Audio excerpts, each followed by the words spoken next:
자, 최근 문재인 정부의 경제 정책이 거센 후폭풍을 몰고 왔습니다. 섣부른 정책이었다는 비난과 함께 오락가락 반복하는 모습에 여당 내에서도 불만을 표하고 있는데요. 최저임금, 가상화폐, 집값 문제는 지방선거의 최대 변수로 떠올랐습니다.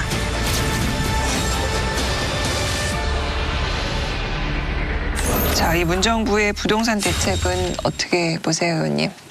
파리 부동산 대책으로 시장에 상당히 고강도의 부동산 대책을 지금 현재 내놓은 상태인데요.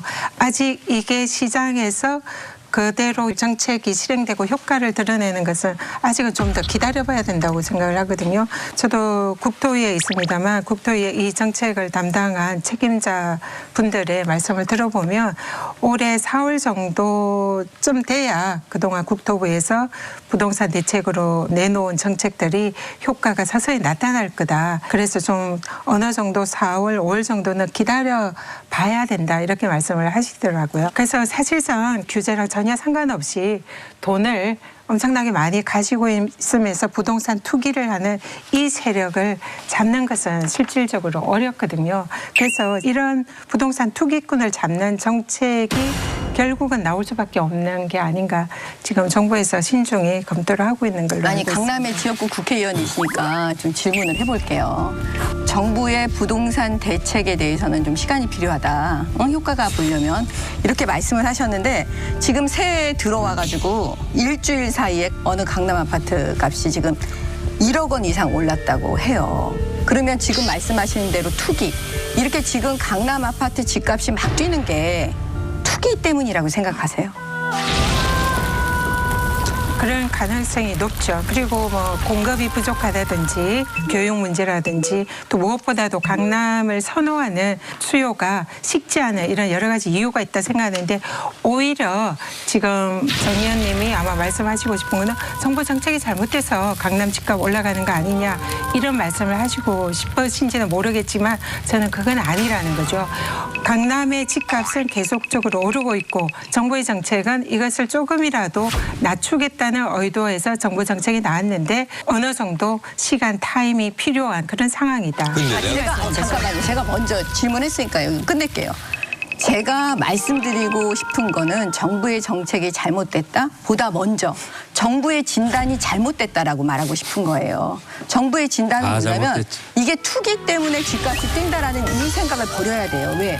강남이 단순히 투기 때문에 집값이 제가 뛰는 게 말씀을 아니에요. 드렸잖아요. 집값 오르는 예를 들면 이유를. 아니 그러니까 무슨 얘기냐면 보세요.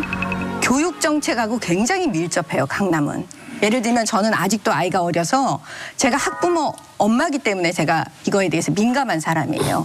현실이 안 돼서 그렇지 돈이 없어서 그렇지 다 강남의 대치동에 살고 싶어 해요. 대치동이라는 동네에 굉장히 주목하고 있어요. 왜 그러냐. 지난번 정부가 교육부에서 뭐라 그랬냐면 특목고하고 자사고 없애겠다. 결국 나중에 나온 건 뭐냐면 선발 우선권 폐지하겠다 그랬어요. 그리고 나서 집값의 변동을 보면 바로 제가 말씀드린 강남구 그 대치동 집값이 엄청 뛰어 올라기 시작하는 거예요. 저는 정부의 다음 정책이 예측이 돼요. 왜? 집값이 아무리 부동산 대책을 지금 내놔도 계속 집값은 뛸 거거든요. 강남 아파트값 못 잡습니다. 그러면 결국 뭐냐? 이제는 세금, 폭탄으로 세금을 매기고 그다음에 뭐예요? 세무조사 시작하겠죠. 다 잡아드리겠다고. 그러면 이렇게 됐을 때 우리는 또 과거로 돌아가 봐야 돼요. 왜? 노무현 대통령 때도 지금 그대로 이 한 정책을 반복하고 있어요. 그래서 강남 집값 잡았나요? 못 잡았어요. 그러니까 이 실패를 또 반복할 거냐. 빨리 그 진단을 바꿔야 돼요. 25억짜리 아파트가 26억이 돼서 1억이 올라서 지금 과열이다 난리를 막 이래요. 언론들도. 근데 사실은 보면 그것도 팩트가 다르다. 자연 상승률에서 크게 차이도 안 나요. 예, 그 네. 불과 몇 달 만에 16억짜리가 25억이 된 거예요. 아니 그러니까 최근 언론을 내가 어제 신문 다 보고 왔는데 그런 식으로 팩트 찾고 그동안에 안 되죠. 그동안 내린 거를 감안을 안 하셔서 바꾸세요, 그래요. 근데. 정말 참 너무들하다. 팩트를 찾고 그걸로 얘기하면 부동산 안 되지. 전 의원님 말씀드릴게요. 네. 예. 일단 정부가 강남이 투기 때문에 집값이 오른다. 그것만 가지고 진단을 했다. 절대로 그건 아닙니다.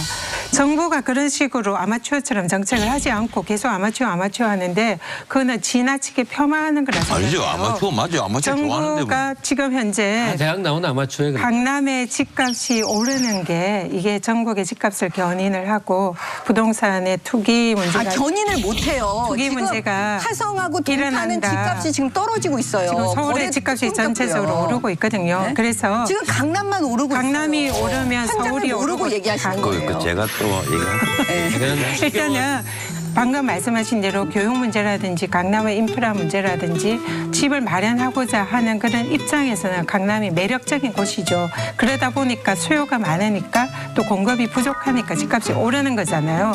그럼 정부가 대책을 세우는 것은 이 모든 것을 감안한다는 거죠. 아무런 고민을 하지 않고 단지 여기가 투기 때문에 강남 집값이 오른다. 이런 판단은 한 건 아니라는 거죠. 저는 그 1972년 1월 달에 서울에 올라와서 지금까지 강남에서 단 하룻밤도 잠을 자본 적이 없습니다. 이 강북에서만 살아왔고 강북에서만 잠을 자고 사무실만 강남에 있습니다. 근데 왜 사무실은 강남에? 그 법원이 있으니까 사무실만 거기 있는데 내가 그래서 강남 사람을 대변할 이유는 전혀 없어요. 그 아까 좀 교육 문제 얘기했잖아요. 사실 이게 정답 중에 하나입니다. 내가 자사고 특목고 폐지해야 되는 건 나도 주장했어요. 우리나라 지금 법원에 가보세요. 특정 외고 출신들이 평판사의 3분의 1입니다. 이게 많은 짓입니까? 옛날에 전국 119대학교 왜 없애야 되느냐? 권력과 부를 세습시킨다. 이것도 없애야 된다. 이 주장했거든요. 그 결과 어떻게 됐어요? 고교 평준화를 하니까 사교육이 난리를 쳐버리고 사교육 비용이 두 번째, 세 번째를 차지합니다. 그런데 이게 집값을 좌우하는 게 또 사교육하고 연관되는 바로 교육 문제란 말이에요. 그것도 아까 말한 대치동 같은 데가 가장 선호하는 곳이 돼버렸고 어떻든 노무현 정부에서 이 부동산 정책 아주 작게 세분하면 31번 내놓았습니다. 그만큼 부동산 정책은 어렵습니다. 자칫 잘못하면 이거 아마추어라는 얘기를 들어요. 그리고 일부 중산층 그룹에서는 지금 가계부채 우리 걱정하잖아요. 이 집값 올라가야 가계부채 해소됩니다.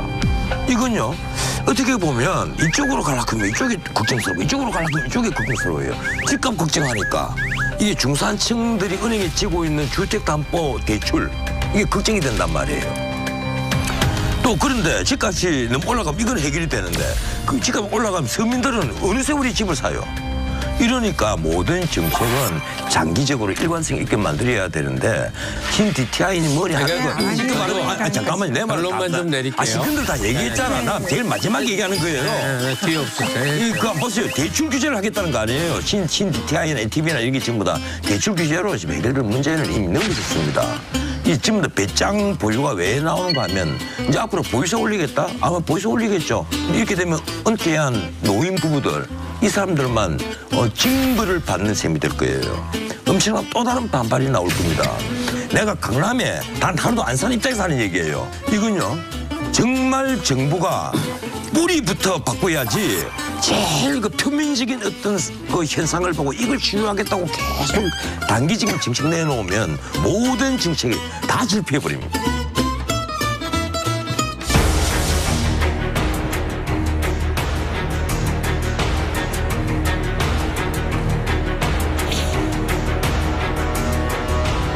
이번에 최저임금제 문제라든지 일자리 문제로 지금 여러 가지 이슈가 되고 있는 건 사실인 것 같아요. 그렇지만은 저는 그게 프레임이 좀 잘못됐다 생각합니다. 지금 최저임금제를 실시를 했기 때문에 일자리가 줄어든다. 이런 게 지금 보수 언론이나 야당 측에서 그런 이슈몰이를 하고 있는데요.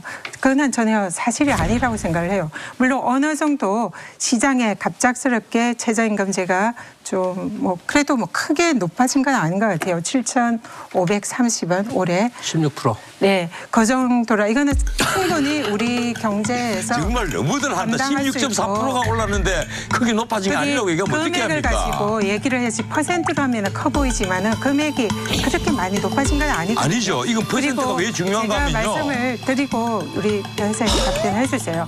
그래서 지금 현재 이 최저임금을 실시를 한 게 지금 아직 제대로 실시를 하지도 않았고 그리고 또 지금 고용이 문제가 있고 지금 알바를 고용하기를 꺼려하는 이런 문제는 임금이 높아졌어 때문이 아니라 많은 경제지표나 전문가들 얘기가 상가 임대료가 높다든지 아니면은 또 그 가맹점의 이 프랜차이즈의 갑질 문제라든지 구조적인 경제 문제에 기인한 바가 크거든요. 근데 여기에 대해서 불과 얼마 올리지 않은 그 최저임금 문제를 가지고 그 때문에 일자리가 줄어든다 이런 프레임을 씌우는 것은 정부 정책에 대해서 지나치게 발목 잡기다. 근데 의원님, 근데 저도 제 주변에서 그런 얘기를 들었어요. 최저임금 올라가면 지금 우리는 직원 잘라야 된다. 그렇게 얘기하는 사람들 꽤 있던데요. 네, 저도 그런 말씀을 많이 네. 들었고 그걸 네. 부정하는 건 아니에요. 네. 그렇지만은 그 원인이 네. 최저임금만이 원인이냐 그건 아니라는 거죠. 전현희 의원님도 지역구가 지금 강남이잖아요. 그죠? 네. 자영업자들이 지금 요즘 장사 잘 된다고 하나요? 그러니까 그 지역은? 장사 말씀- 잘 된다 그래요? 제가 말씀 듣는다고 얘기했잖아요. 그런데 우리가 최저임금은 모든 대선 후보의 공약이고 우리 경제가 나가야 할 방향이고 거기에 대해서 무조건 발목을 잡지 말고 우리가 경제를 살리면서 근로자들에게 그런 인간다운 생활을 할 수 있는 경제적 방향이 있다면 그 방향으로 가는 게 맞잖아요. 그게 야당도 협조를 하시고 그런 말씀을 하시는 그 뭐 거죠. 야당 협조라는 얘기는 아까부터 계속 그 동어 반복을 하시는데 제가 좀 몇 가지만 얘기를 할게요. 아까 우리 경제가 문재인 정부 들어와서 좋아진 점도 있다. 성장률도 3% 뭐 달성했다. 그리고 코스피 지수 나아진 거 아니냐. 코스피 지수 언제부터 나아졌는데요. 문 대통령 그 당선하기 전부터 코스피는 계속해서 안정적이었고 상승 추세였습니다. 그리고 우리가 지금 3% 성장을 자랑을 하는데요. 지금 아시아 평균 성장들이 얼마인데요, 다른 나라들이. 우리 경제는 문자도 절벽 앞에 서 있는 자동차 같아요. 지금 굉장히 위험하거든요. 가계부채가 지금 1,450조예요. 작년 9월 말 기준으로 1,429조입니다. 그중에 절반 정도가 자영업자들이에요. 이 자영업자들에게 이게 지금 최저임금을 더 올려버리니까 나도 내가 얘기합니다. 평소에도. 야, 우리 최저임금 단기적으로 빨리 올려야 된다. 우리가 야, 최저임금 올린다고 해서 실업자 안 늘어난다. 실업자 안 늘어난다. 그럼 늘 드는 예가 딱 독일입니다. 우리하고 독일은 산업 구조가 틀려요. 세계적인 제조업 국가잖아요. 근데 우리는 유달리 이게 미니잡이 문제예요. 쉽게 말하면 알바생부터 자영업자들의 얘기까지. 이 사람들이 진짜 문제란 말이에요. 지금 자영업자들 주변에 한번 보세요. 옛날하고 분위기가 다르고 그리고 사람을 고용을 못 하겠다는 거예요. 그리고 아까 임대료가 더 문제다 그랬잖아요. 이 문재인 대통령이 수석 보좌관 회의에서 그런 얘기를 합니다. 최저임금 논란이 거세지자 문재인 대통령이 직접 나섰습니다. 단기적으로는 일부 영세 자영업자와 중소기업의 인건비 부담이 늘어나 경영에 어려움을 겪거나 고용이 줄어드는 등의 문 대통령은 대책으로 상가 임대료를 낮추라고 지시했습니다. 영세 사업자들에게 임금보다 더 큰 압박을 주고 있는 상가 임대료 부담을 낮추기 위한 대책들을 조속히 추진해 주시기 바랍니다. 지금 우리가 임대료가 문제다 이러는데 자영업자들 평균치를 내가 얘기를 할게요. 식재료비가 한 40%가 넘습니다. 그리고 인건비가 20.7%를 차지합니다. 임대료가 불과 2.8%예요. 임대료는. 비중이 그렇게 높지를 않단 말이에요. 그런데 대통령이 임대료가 더 큰 문제니까 임대료를 법률로서 어떻게 좀 막아라. 실제로 한번 다녀봐요. 치킨값 지금 들쭉날쭉합니다. 집집마다. 왜 그런지 압니까? 인건비 때문에 못 참겠다. 프랜차이즈에서 받는 돈은 그대로란 말이에요. 그러니까 치킨값을 올릴 수밖에 없기 때문에 과거처럼 치킨값이 통일한 데가 있어요. 그거 지금 뉴스 한번 보세요. 거기다가 그리고 아까 지금 국회가 야당이 협조 안 한다는 게 세금으로 지금 최저임금 보전해 주겠다는 거 아닙니까? 그죠? 네. 누굽니까? 없어요. 왜 없는지 압니까? 최저임금을 보전해 주려면 4대 보험이 다 들어야 되거든요. 그건 당사자도 원하지 않아요. 당사자도 절반은 부담을 하기 때문에. 이러니까 실제를 모르고 정부가 자꾸 엉뚱한 소리 한단 말이에요, 이게. 국민 세금으로 왜 최저임금을 왜 보전해줘요, 개인업자들을. 제가 최근에 지역에서 자영업자들 엄청 만나는데 제발 의원님 나가서 이것 좀 얘기 좀 해달라고. 최근에 아마 다 느끼실 텐데 주유소에 너무 늦게 들어가면 기름 못 넣어요. 다 문을 일찍 닫아요. 요즘은 무인 점포가 진짜 눈에 띄게 지금 늘어나고 있어요. 자영업자들은 이제는 아르바이트생을 쓸 수가 없어요. 본인들이 직접 해야 되니까 시간을 막 줄일 수밖에 없는 거예요. 그 일 시간을. 그러면 이 부분에 대한 얘기, 경고, 이 얘기는 전문가들이 계속 얘기를 했어요. 그래서 제가 자료를 찾아봤어요. 뭐냐면 중소기업과 자영업 주인의 40%가 직원과 아르바이트생을 줄일 수밖에 없었다고 이미 통계적으로 다 나왔었어요. 이수봉 최저임금위원장도 뭐라고 얘기를 하냐면 최저임금을 1만 원으로 올리는 공약을 포기할 필요가 있다. 이런 얘기를 지금 하고 있는 거예요. 지금 경제부총리든 대통령이든 진단을 잘못하고 계시는 것 같아요. 왜냐? 어렵다고 자영업자들이 우리 안 된다고 어렵다고 하면 거기서 해고를 하지 못하도록 하겠다. 그게 말이 돼요? 그러면 망하라는 얘긴데 그렇기 때문에 지금 이거 빨리 돌아서야 돼요. 그러니까 이 정책을 포기할 수 있는 것도 용기예요. 정비경 변호사의 지금 얘기의 요지는 정말 귀에 익숙해요. 뭐냐면 국가 차원에서 임금을 좀 노동자를 올려주거나 혜택을 주려고 그러면 저렇게 난리들을 쳐요. 근데 최종적으로 나중에 보면 그것들의 뭐 과정적인 문제들은 있는 경우들이 있었지만 결국은 중소사업인들의 생활 안정으로 기여가 돼요. 아니 지금 당장 나타나고 있잖아요. 그러니까 자영업들이 지금 망하겠다고 아우성을 하고 있고. 우리 사회의 가장 경제적인 약자들에게 혜택을 주고자 하는 정부의 결단인 겁니다. 그렇다면은 이 부분에 관해서 안 된다 할 것이 아니라 머리를 맞대고 같이 이 부분을 해결할 수 있는 제도적인 대책이 있다면은 협조를 해줘야 되는 거죠. 지금요. 그래서 거기에 아까 우리 변호사님이 그거는 왜 그럼 국민들 세금으로 하느냐 이런 말씀하셨는데 정책적으로 옳은 방향이고 거기에 대해서 자영업자가 피해를 보호해서는 안 된다라는 그런 점에 동의를 하신다면은 당연히 세금으로 이 부분을 보완할 수 있는 점이 있다면은 하는 게 옳다는 거죠. 자, 이 법무부 장관이 가상화폐 거래소를 폐쇄한다고 강력하게 나섰다가 국민들의 반발이 심해지니까 정부가 말을 바꿨습니다. 잘 보세요. 박상기 법무부 장관이 11일 거래소를 통한 가상화폐 거래를 금지하는 특별법을 시행하겠다 발표를 했어요. 그랬는데 그 다음에 어떤 일이 벌어졌냐면 그 청와대의 그 청원 사이트인가요? 홈페이지에 난리가 난 거예요. 6만 명. 예, 2030대 연령층 대부분이 그렇다고 지금 하고 있는데 어떤 식의 얘기가 홈페이지에 올라와 있냐면 문 대통령님께 표를 던진 내가 부끄럽다. 누구를 위한 대통령이냐. 이런 성토글들이 너무 많이 올라온 거예요. 그러니까 어떤 일이 벌어졌냐면 7시간 만에 청와대에서 얘기를 합니다. 청와대는 뒤늦게 확정된 방안이 아니라고 물러섰습니다. 윤영찬 국민소통수석은 거래소 폐지는 법무부가 준비한 방안의 하나지만 확정된 사안은 아니고 부처 조율을 거쳐야 한다고 했습니다. 법무부는 오후 늦게 추후 관계부처와 협의하겠다는 입장을 내고 부처 이견이 없다고 한 박상기 장관의 말을 뒤집었습니다. 법무부 장관이 어떤 방침을 발표한다는 건 이미 내부 조율이 다 끝났다는 거예요. 본인도 얘기했지만. 그런데 그렇게 중대 발표를 해놓고 나서 7시간 만에 청와대가 완전히 꼬리를 감춰버리듯이 얘기를 해버린 거예요.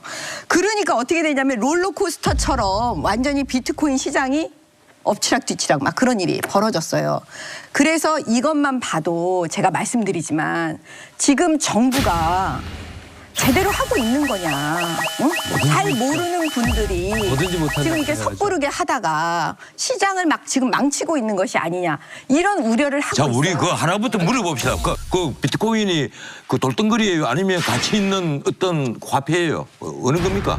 뭐 아니면 도라고 표현할 수 있는 건 아니에요. 내가 보기에는요. 이 전국적인 이 도박판 막지 않으면 나중에 이 국가가 위태로워집니다. 이거는 나 박상기 법무부 장관의 판단이 전적으로 옳았다는 생각을 해요.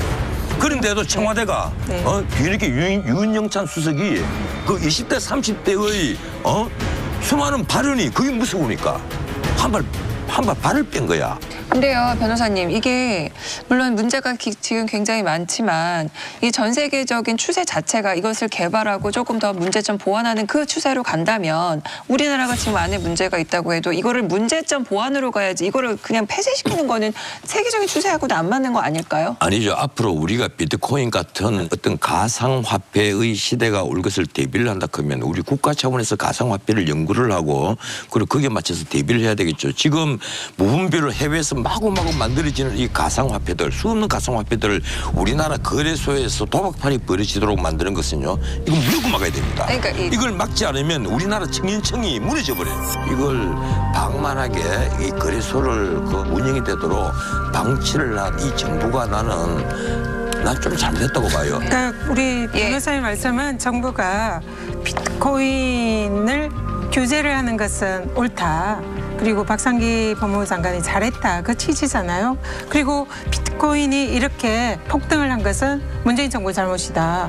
그러면 저는 말씀이 옳지 않다 생각을 합니다. 아니죠. 방치를 했죠. 지금 그 비트코인의 문제가 지금 이렇게 커지고 규제가 없고 이 문제는 누구의 잘잘못을 따질 문제는 아니라고. 아니죠. 누구의 잘잘못을 따질 문제는 아니라고 아니죠. 생각해요. 문재인 정부가 뭘 잘못했는지 압니까? 지금부터 은행에 가상 계좌를 만들어 두도록 방치를 했잖아요. 그건 막을 도리가 없어요. 왜 막? 야, 지금은 막고 있지 않습니까? 그 비트코인 문제가 과열되어 있고 여기에 대해서 대책을 세우는 건 정부의 일이에요. 그러니까 그런 측면에서 법무부 장관의 발표는 비트코인에 대해서 정부가 규제를 하겠다라는 메시지를 던졌다는데 저는 의미가 있다고 생각을 하고요. 근데 그게 갑자기 급격하게 시장에 폐쇄라는 그런 신호를 던졌기 때문에 좀 연착륙을 해서 4차 산업의 이런 기술 보호라든지 이런 걸 할 수 있는 여지도 두면서 투자자도 보호할 수 있는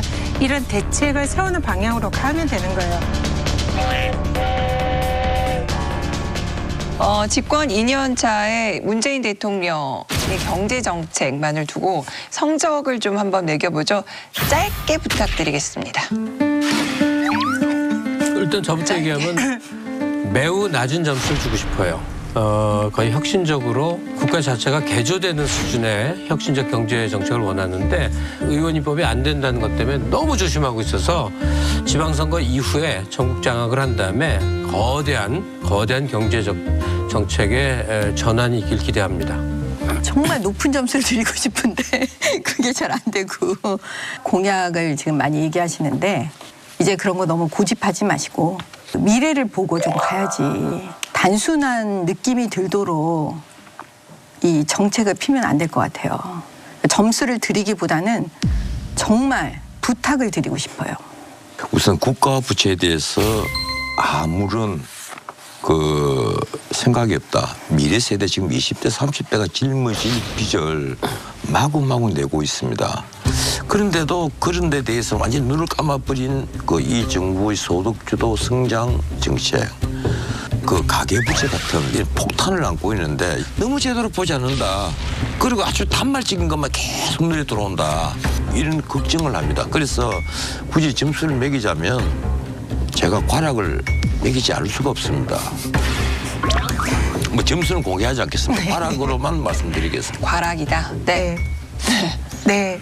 저는 최선을 다하고 있고 주어진 상황 하에서는 잘하고 있다 이렇게 말씀을 드리고 싶습니다. 수출이 점점 늘어나고 있고 또 대무역 수지가 또 흑자로 전환이 되고 있고 코스피 지수도 만약에 정부가 지금 잘못하면 올라갔다 내려갔겠죠. 근데 계속 지속적으로 상승하고 있고 경제 성장률도 어느 정도 유지를 하고 있고 국민소득도 또 3만 불을 바라보는 이런 거라는 거는 그러한 상황에서 시작한 정부가 짧은 기간 내에 굉장히 잘했다라는 점수를 저는 줘야 된다 생각을 해요. 물론 더 잘해야죠. 전 의원님 오늘 첫 출연이신데 오늘 가장 강적은 누구셨는지 제가 물어보면서도 뭘 굳이 물어볼 필요가 있나 싶긴 한데 네 그래도 말씀해 주시죠. 네 그래도 말씀해 주시죠. 여기잖아요. 무슨 소리야? 나는 늘 즐거운 얘기하는 미인이라고 했지, 좀 온화하다고 그랬지, 훌륭하다고 그랬지, 그리고 덕담해줬지. 아니 그것 때문에 그러신 거야?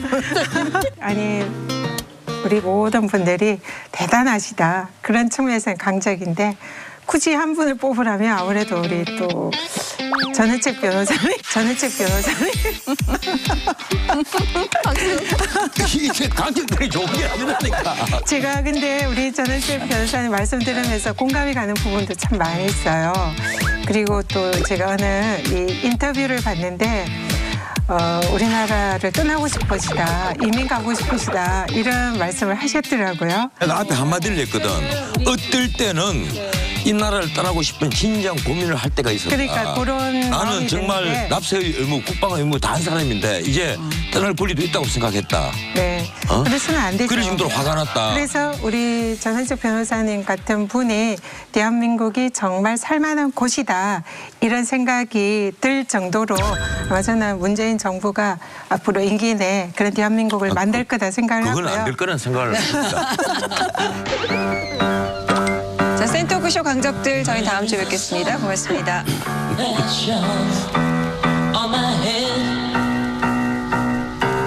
수고하셨습니다.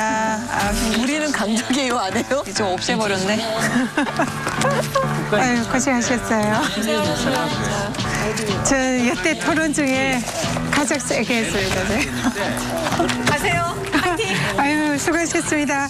네, 우리 정미경 살아있네. 경선 잘해. 네? 경선 잘해.